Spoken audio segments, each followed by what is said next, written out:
Hello and welcome to this week's energy forecast. I appreciate your patience. Yesterday, so I do it every Monday, and people have said like pre-record it so you don't have to worry like if something comes up on Monday, but that just doesn't feel natural to me. I like to listen to what feels best to me. That's kind of always been my way of being. Even, as a little kid, I was like, no, I'm gonna do it how I want to do it. And sometimes that, I guess it's not necessarily working against me, but it doesn't always work in my favor.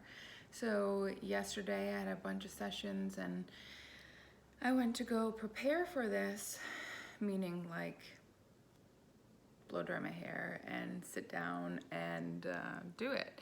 And I just felt like that is really the last thing I want to do. And I always look forward to this. And I didn't think too much about why I didn't want to do it or like what did I do wrong to get here. It was just like, yeah, I'm not in this space, and I have to honor that because I teach that to people every day, how to honor yourself, honor your inner voice, and using it in the world. So I love how what I work with people on, from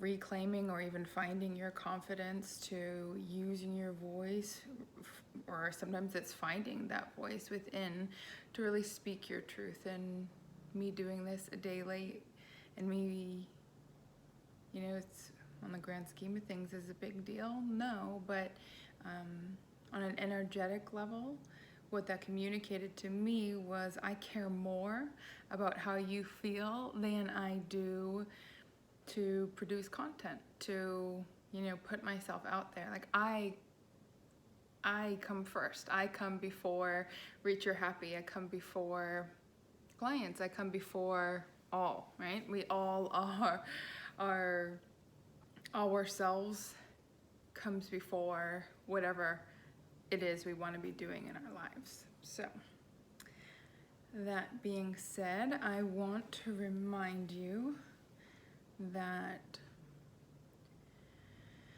what you're moving through, what you're facing, though it has its challenges, it's not something you're incapable of doing. You've done this, you've done hard things before, and you can do this too. This is no different. I guess the only thing that's different is that you have more life experience. You have more wisdom, you have more strength, you have more tools, you have a different perspective. So whatever you're facing, know that you absolutely can do it, and not seeing the way out right now is not a sign of your lack of ability. Another thing that is coming up pretty strongly is embracing how the past shaped you into who you are right now. Not necessarily embracing your pain, but understanding and really taking stock of how every single thing I've gone through it was just another stone in my path that was creating the pathway that I ended up walking down that led me to right here in this moment. And if you're loving the place you are in this moment, you look back and you go, yeah, I did that. And I hope that even if you don't love the place you're in this moment, you can look back and go, yep, I've made choices and here I am, and it's all right. I am here and it's all right. I want more and it's all right. Something that came up for me, in my work, I can use my words, I can use my coaching skills, I can use the energy work that I offer, I can use all these tools, but what I think is really the thing that's always helped me the most is hearing someone's story and applying it to my own life. So, it's something for me to look at, why I almost feel it's not guilty about using my life experience. Yeah, I'm not quite sure what it is, but I feel like, okay, so I'm hearing some inner, this is like, live healing here for you and for me. Some inner voices saying, someone who's passed judgment on me. It's not all about you. Stop being selfish, stop talking about yourself. But I don't feel that. When someone tells me a story about their life, it is so easy for me to go, oh, and how does that apply to me? Oh my gosh, it's actually easier for me to wrap my mind around something when it's in the context of someone else. So thank y'all for, again, showing up here, holding the space for me to work through my stuff alongside you. So something that's come up for me since hurting my shoulder is my body image. And I didn't realize how much I used exercise I didn't even know I was going to talk about this. I was thinking about a totally different topic, but here we are. I truly just let whatever comes to me show up for you guys. So I hurt myself, knew immediately that, oh shit, I'm going to have to face some body image stuff. And for the past 4 months, I've been healing on an internal and an external level, but mostly internal, which is quite interesting. My image of myself, and I'll have you walk through a little exercise with me right now, because maybe you struggle with this too. So closing your eyes and imagining a mirror, and bringing to mind how you see yourself in that mirror. What image do you see of yourself when you look there? Just noticing your hair, your body, your shape, the words that come to mind.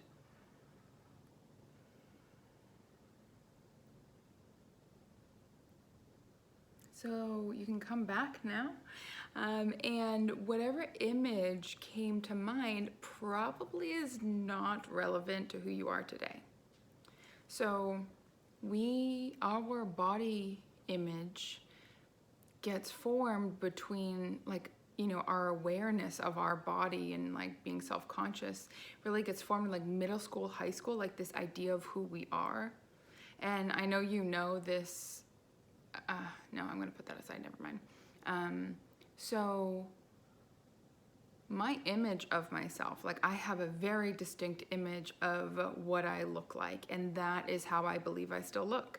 And then, I was revisiting that, and I'm like, oh, that was when he made fun of me, and him calling me fat was the catalyst for me being really nice to people, because I didn't want to get picked on again. I was praying that no one would ever call me fat again, which is interesting because no one ever did. So I checked that box, but the box that I didn't realize that I was entering into was this one where I would pretend to like someone or agree with someone in order to protect myself, because I didn't want someone to call me fat again, because that really hurt my feelings, and I was already insecure about my body. So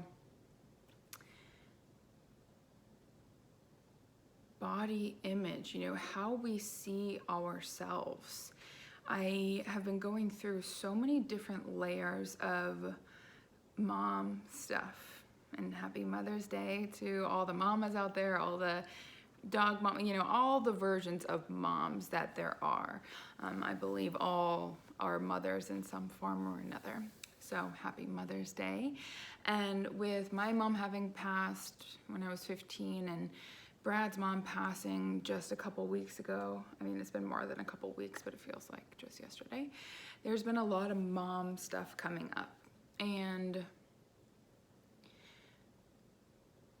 how we define ourselves based on the role we play in our family and how that shaped us. Like we can't, okay, can't is a pretty strong word. It is something to look at that the experiences I've had in my past made me who I am today. My belief that I kept my mom alive, and I also played a part in her passing because I wasn't good enough, that has shaped me into who I am today. My mother being who she was, always the uplifter, seeking out the underdog and giving them a like, hey, you're doing a great job. Like witnessing my mother, witnessing my father, his hard work, his perseverance, his persistence, his like elegance in connecting with people while also making a great sale. It's just like the combination of these two beings made me into who I am.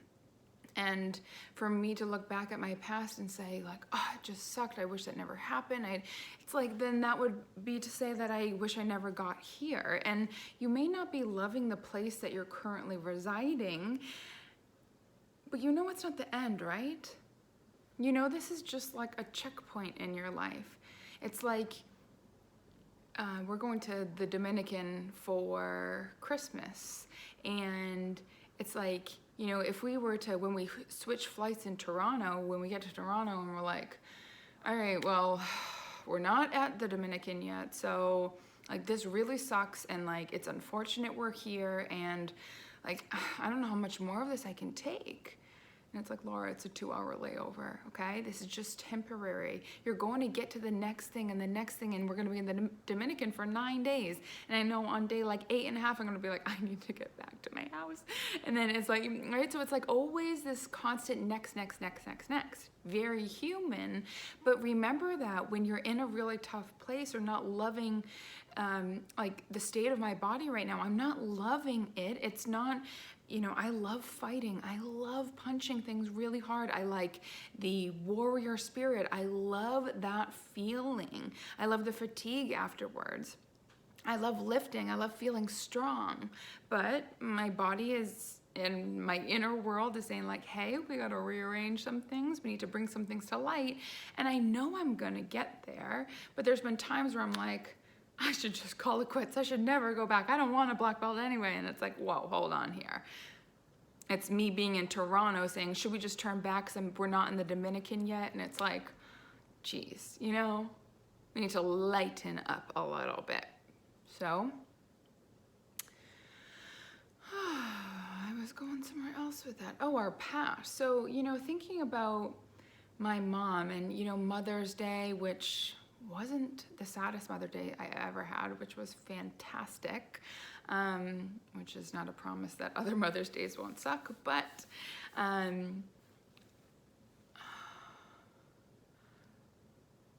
part of my story was that after my mom passed, my dad got in a relationship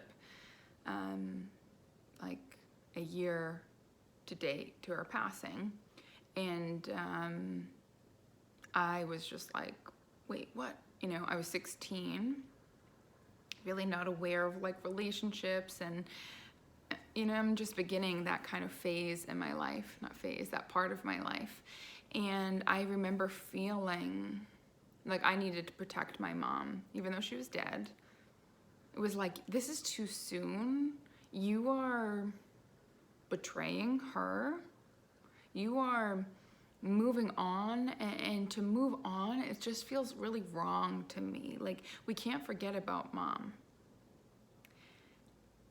So that, right, this kind of defensive energy around my mom and things moving too fast and me not understanding, mostly. I was confused. I was really confused.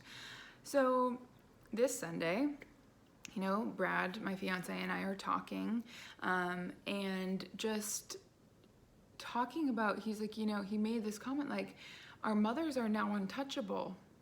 And we were both like, oh my, and I burst into tears, and I was like,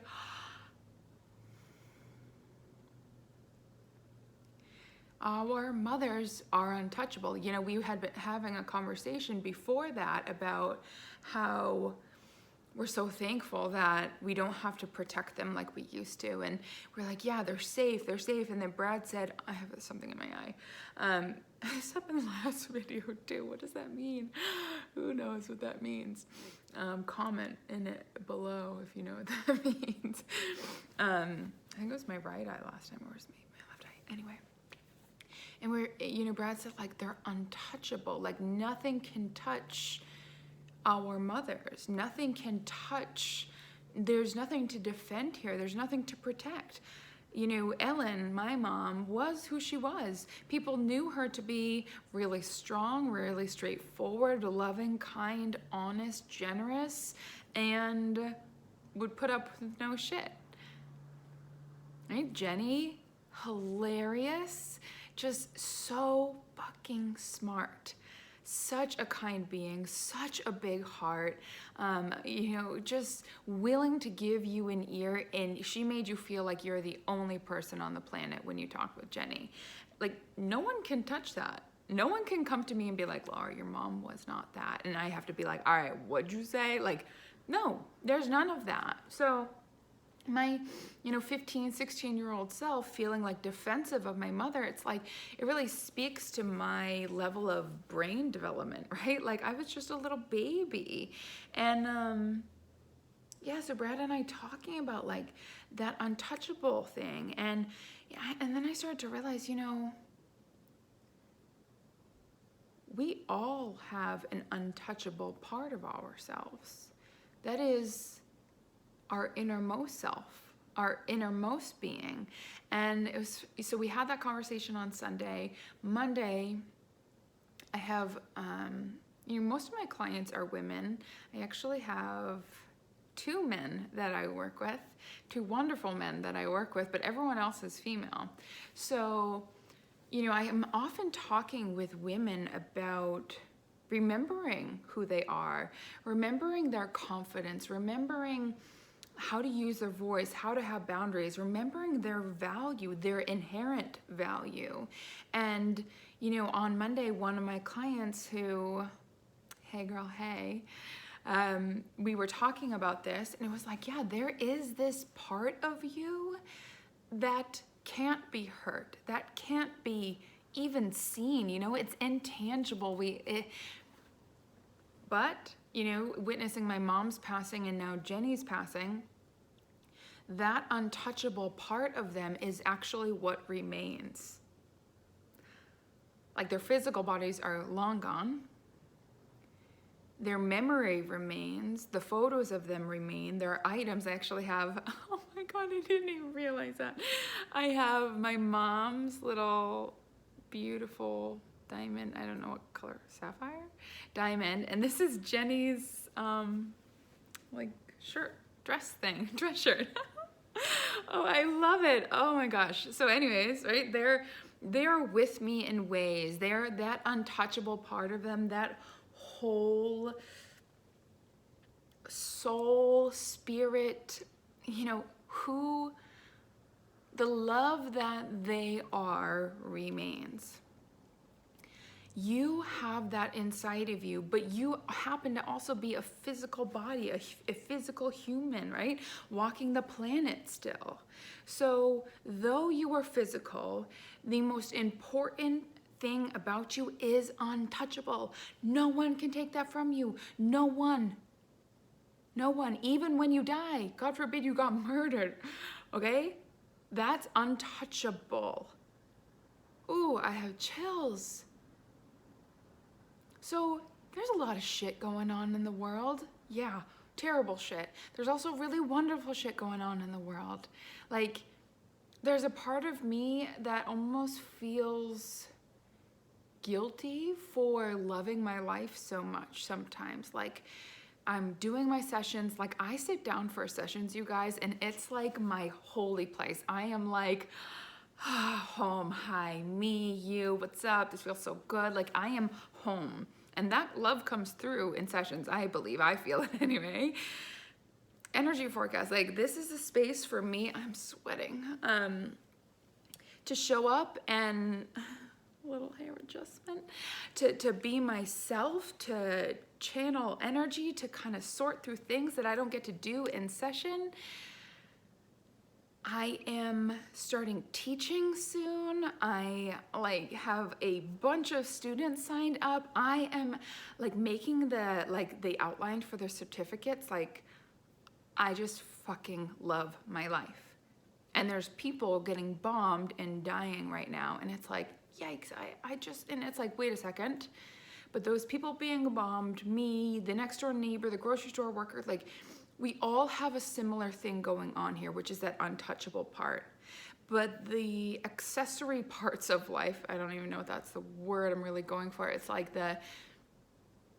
everything that's outside of this untouchable part is the ever-changing, ever-passing, ever-transforming parts of our lives. So for me to feel guilty or bad about loving my life, it's just not relevant, there's really no point to that. And I don't mean to brush off how you're feeling, because what you're feeling is part of your human experience, it's not pointless. There's something there to it, but all I'm saying is I think we make far too big of a deal, and I'm one of them, okay? I'm not excluding myself, but we make far too big a deal of our insecurities, our fears, and then we forget the untouchable part of us, the soul part of us. What really makes you you? Who are you? Well, you are not this physical body, because this is gonna go. So when this physical body's gone, you just poof, people just stop saying your name. I'm still talking about Ellen Fleming. Something Brad said to me, I was going in to a session, and I just was like, all right, I had a really short break in between, and I'm like, all right. And I just, took a deep breath, and he knows me very well, and he's like, remember, you're Ellen Fleming's daughter. And I was like, I fucking love you. You are so right. Ellen Fleming's daughter, there's a certain, I have to myself when I think about my mother. I'm gonna shift gears here a little bit. Something else that I've been thinking about and discussing with Brad is, again, our past has led us to this moment. And what I learned from my mother about being a woman in the 15 years that I knew her like that, what I saw her do with other people, what I turned my life into because of my experience with her, and experience meaning the pain too, it's not just sunshine and butterflies. We all know that. So, I, without realizing I'm doing it, I've taken the pain and transmuted it into this beautiful life. And I think we all have a chance to use the foundation that we were given, that we were guided into, that we walked through, to be a stepping stone for more in our lives. Since Brad's mom died, he has honestly been a better person, and he has every right to be an asshole, but he's changed because of his mother. And I look at me and how I've changed because of losing my mother, and it's for me to be a really terrible person is almost a diss to my mom. She didn't raise me to be like that. She raised me to even, I was talking bad about myself to myself, don't tell anyone. I was talking bad about myself in terms of my body and being oh my gosh, you're so disgusting. And I know, guys, okay? I keep it real here with you, because I want to give you permission, I guess, through my experience, to be honest with yourself. You don't have to tell anyone or me or whatever, but be honest with yourself. So Yep, I was hating on myself a little bit, and I kind of was like, if my mom was here, like physically here, and I told her how I actually felt, like there's a part of me that wishes I had that experience so I could actually hear what she would say to me when I actually, I do have an experience with that. It was first grade, and my white turtleneck, that's funny, I almost wore a turtleneck today, and I was like, turtleneck, like I'm fucking sweating right now. Why am I gonna put a turtleneck on? Probably because I was gonna get to this story and it would just be perfect. But anyways, I had a white turtleneck on with red apples on it, and I forget what color the leggings were, but I think they were black or blue. I think they were like a navy blue. And I was sitting on my mom's like lazy boy chair in her bedroom, because you know she had breast cancer and she was sick, and so like sometimes she'd have to sleep in that chair and whatever. So I'm sitting in that chair and I'm just kind of like slouched down, and she's putting lotion on her bed, or not putting lotion on her bed, but she's putting lotion on, sitting on her bed, and I was just sitting there sad, and she's like, what's going on? And I said, I don't want to wear this outfit. And she was like, why not? And I was always really picky about outfits, always have been, maybe always will be, I don't know. And I said, I'm too fat to wear this. I don't want to wear this. And she grabbed me and was like, you don't talk to yourself like that. You don't talk about other people like that. You are not too fat at all. If you don't feel comfortable, that's one thing, but to not wear it because you think you look too fat, that is nonsense, and I will not put up with that. So me hating on myself the other day, I said to myself without remembering this story, and again, thank you. Oh, I just love this. And I thought to myself, like, what would my mom say? Like, if I was saying this to her, like, if I had the chance to be 31 years old and be like, call her and be like, Mom, I'm just feeling like so uncomfortable with my body. Like, I haven't been able to exercise. I just like, I didn't realize how much I felt more valuable when I exercise. Like there's an association there, and I'm breaking that pattern, and it's really hard for me right now, but like I feel disgusting. Like what would she say to me? She would tell me, I understand if you're not comfortable, right? She'd tell me exactly what she told me when I was in first grade singing that same tune. So who we are as beings, it's like, what's your driving force? Who is it that you want to be? What's your North Star? What's your ideal like image of yourself? What's your ideal person that you could be? Like I look to my mom, and I just like, you know, I didn't have enough time with her to dislike any part of her. You know, like I know the more, you know, people have their quirks. Everyone has it, and my mom's no different, but I just got to love her. Straight up, just love her. So, you know,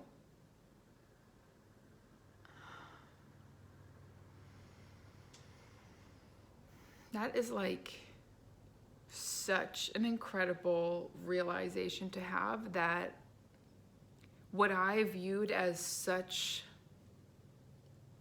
a curse, such a fuck you from God, from the universe, that I only had her for 15 years physically.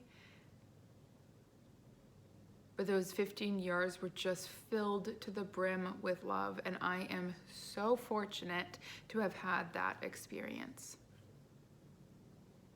So fortunate. So striving, like what is your ideal? You know, my mom just loved. She just loved. She lost her hair. She, you know, wasn't strong. She was mentally strong, but physically her body was not on the same page.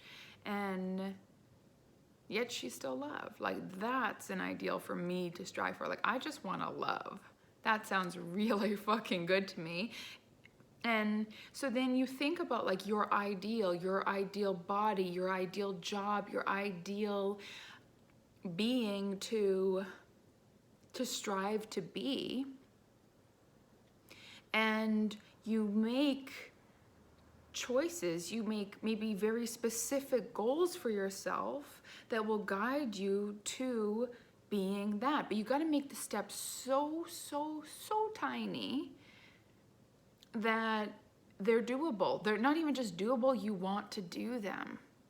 It's like exercising. I remember in coaching school, one of my, student coaches, it was a student with me, but we would coach each other. I remember her saying that she wanted to exercise, and it was like, all right, well, gym membership. And it was like, wait, no, it's not even gym membership. We got to reel it back. How do we support the whole human here? Well, we need sneakers. Well, we need a plan, get an idea of the thing that you want to become and work towards it. Be a better version of yourself today than you were yesterday. So yesterday, I didn't do the energy forecast. I instead took care of myself, which I see what a blessing this is. I'm in such a different space. Who knows what would have come through yesterday. I watched a sunset. There were horses. I drove through the most beautiful neighborhood that I have never seen before. I saw a son and dad playing catch. Like his dad had literally just pulled up, popped open the trunk, grabbed a glove, and started throwing the ball. Like, it was just fantastic. So, what was I saying there? Right? So that was my yesterday. And then today, and I was beating myself up yesterday about myself and about my body, not like what I wasn't doing, but my physical body. And I was so tired, and I'm like, my physical body doesn't need strain. It needs acceptance. It needs love. So watching that sunset was love for me.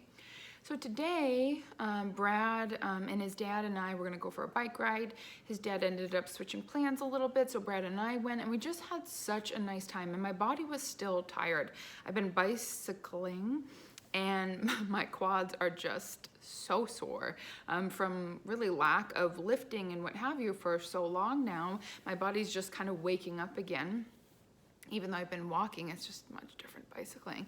So we're bicycling, and we get back, and I was doing some journaling, and I stopped for a second, and I was like, you know what? I am not where I want to be in regards to my physical form, but I don't need to hate on myself. I don't need to bully myself. And I am a better me than I was yesterday. And that's something to celebrate. I'm really, really glad that I can acknowledge that. So we need to not only just set goals and strive towards being a better version of ourselves every day, but we also need to have some sort of reward system in place. We need to, I needed that, really good job, So you figure out what your really good job is and see how much easier it is to day after day after day, right? It's consistency that really matters, to give to yourself. That's what it is, you make these small changes over time. I mean, we're talking about untouchable. That's unstoppable. If you are doing something that you want to be doing, you're striving for something that you want to strive for, and you're getting rewarded for it, that's where you'll see some serious progress. So, I hope you enjoyed this week's energy forecast and taking those stories and applying them to your life in whatever way resonates for you. I had a couple people asking me if I'm still doing normal sessions. Yes, normal as in COVID normal, which is still over the phone. I have 60 minutes or 90 minutes or 30-minute check-ins for existing clients. And then I am also doing teaching. So teaching you how to do Reiki levels 1, 2, master, and beyond. So whatever level you're at, you need a refresher, you want to go to level 2, whatever it is, I am happy to talk with you about it and see if we're a good fit. And you can go to my website if you're not sure if you want to sign up. You really have to talk to me anyway to sign up, because I don't have a button on my website, because I'm doing it a little bit differently than a normal session. You can click the inquiry call button on reachyourhappy.com, and you will be able to pick a time to chat with me. It's a half-hour max, so we can just see if Reiki's a good fit for you. And thank you, my 2B students, for signing up. I am so looking forward to teaching you these skills, to helping you connect with your intuition, and using this work to heal yourself, heal your puppies, heal your friends, neighbors, family, and beyond. So thank you again. Thank you, thank you, thank you. And I look forward to talking to you again soon. Bye.